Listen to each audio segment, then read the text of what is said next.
కాలుష్యాన్ని తగ్గించి రైతులకు మేలు చేసేందుకు ముందడుగు వేశారు భద్రాద్రి కొత్తగూడెం జిల్లా కలెక్టర్. కార్బన్ను కట్టడి చేసి తక్కువ ఆక్సిజన్ వాడకంతో పంటకు బలాన్నిచ్చేందుకు భూమిని సిద్ధం చేస్తున్నారు.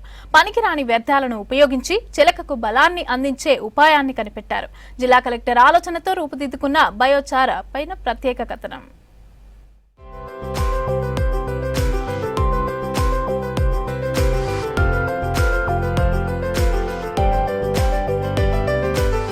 భద్రాద్రి కొత్తగూడెం జిల్లా కలెక్టర్ జితేష్ వి పాటిల్ ఆలోచనలో నుంచి బయోచార్ పుట్టింది.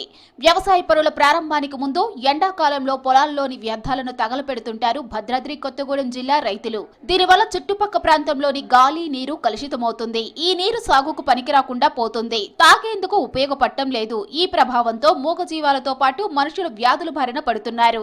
ఈ పరిస్థితులను అధిగమించేందుకు బయోచారుతో ముందుకు వెళ్లాలని నిర్ణయించారు జిల్లా కలెక్టర్ జితేష్ వి పాటిల్. తక్కువ ఆక్సిజన్ తో ఎండిపోయిన మొక్కలు, పనికిరాని చెట్ల కొమ్మలను కాల్చడం వల్ల ఏర్పడే శాశ్వత కార్బన్ నిల్వతో కూడిన బొగ్గుని బయోచార్ అంటారు. ప్రకృతి వ్యవసాయం, పర్యావరణ పరిరక్షణకు తోడ్పడేలా బయోచార్ తయారీకి ప్రాధాన్యత ఇస్తున్నారు. రైతులు అవగాహన కల్పించేందుకు ప్రయోగాత్మకంగా కలెక్టరేట్ క్యాంపు కార్యాలయం పక్కనే మొదటి ప్రదర్శనను నిర్వహించారు. అమెరికన్ భాషలు. సో మనం ఏం చేస్తున్నామంటే లోపల కార్బన్ ఉంది కదా, అండ్ దాంట్లో ఉన్న గ్యాసెస్ ఇప్పుడు పైన మన మూత వేశారు, జాగా లేకుండా అయిపోయింది గ్యాస్కి. సో గ్యాస్ ఎక్కడి నుంచి రావాలి? కింద రంధ్రాల నుంచి. సో మీరు చూశారు కదా, మీరు మూత వేయగానే జోరుగా మంట వచ్చింది, ఎందుకంటే ఆ గ్యాస్ అంతా కింద నుంచి వస్తుంది. తర్వాత మనం ఏం చేసాం, దానికి ఆ గ్యాస్ పొగలాగా పోవద్దు, మండాలి కాబట్టి మనం ఇంకా అగ్గి పెట్టాం. చుట్టూ మనము కొంత గుంత తవ్వేసి డ్రమ్ కొంచెం లోపలికి వేస్తాం, ఎందుకంటే డ్రమ్కి కొంచెం ఎక్కువ అయిన వల్ల మూత పడలేదు. మా భద్రాద్రి కొత్తగూడెం జిల్లా కలెక్టర్ గారు జితేష్ వి పాటిల్ గారు ఒక అద్భుతమైన సూచనని, ఒక సలహాని ఒకటి ప్రయోగాత్మకంగా చేసి చూపించారు.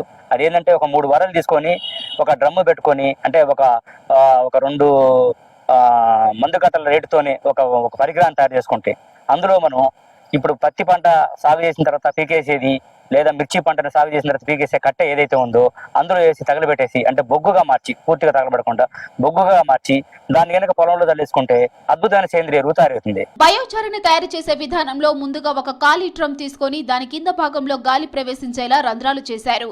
ఆ డ్రమ్మును 3 సిమెంట్ రింగుల మధ్య ఉంచి అడుగు భాగాన ఎండిన ఆకులు వేసి మంట వెలిగించారు. పై భాగంలో ఎండిపోయిన పనికిరాని మొక్కలను వేసి డ్రమ్ముకు మూత పెట్టారు. రింగుల మధ్యలోనూ ఆకులు పొట్టు వేసి మంట పెట్టడంతో లోపల ఏర్పడే పొగ తక్కువగా ఉంటుంది. తక్కువ ఆక్సిజన్ లో కాలిన మొక్కలు బూడిదిగా మారకముందే వాటిని నీటితో చల్లార్చితే ఏర్పడిన బొగ్గును బయోచార్ అంటారు. దీన్ని జిల్లా కలెక్టర్ జితేష్ వి పాటిల్ స్వయంగా ప్రదర్శించారు. ఇది పొడిలా చేసి పంట పొలాల్లో వాడితే మంచి ఫలితాలు వస్తాయంటున్నారు. ఈ పొడికి పశుమూత్రం జోడించి ఉపయోగిస్తే మరింత ఫలితం ఉంటుందని తెలిపారు. భద్రాద్రి కొత్తగూడెం జిల్లా కలెక్టర్ గారు ఒక రైతులకి ఒక అదృష్ట భగవంతుడిగా మాకు దొరికి కొన్ని సూచనలు ఇచ్చి, ఈ యొక్క సేంద్రియ ఎరువు ద్వారా పంటలు ఎక్కువ పండించుకోవటం, తక్కువ పెట్టుబడితోటి ఎక్కువ పంటలు పండించుకునే విధంగా మాకు సూచనలు ఇస్తున్నారు. కలెక్టర్ గారు బయో ప్లాంట్ చేసి ఒక కొత్త పరికరాన్ని తీసుకొచ్చారు. కొత్త పరికరం అంటే ఎక్కడో అమెరికా దొరికేది కాదు, మన చుట్టుపక్కల మన గ్రామాల్లో దొరికే సిమెంటు 4 వరలతోటి, ఐరన్ రమ్ముతోటి మన పొలంలో మన స్వతహాగా మన సొంతంగా ఎరువు తయారు చేసుకునే విధంగా, అంటే ఒక కట్టెల్ని దాంట్లో నిప్పుల్లో కాలేసి బొగ్గు తయారు చేసుకుని ఆ బొగ్గుని ఒక సేంద్రియ ఎరువుగా మన పొలంలో చల్లుకునే విధంగా మనకు కొత్త సలహా కనిపెట్టిన కలెక్టర్ గారి సూచనలు, ఆలోచనలు నేను పాటిస్తానని. నేను పత్తి కట్టె పీకేసి పత్తి చాలను తగలబెట్టేవాడిని.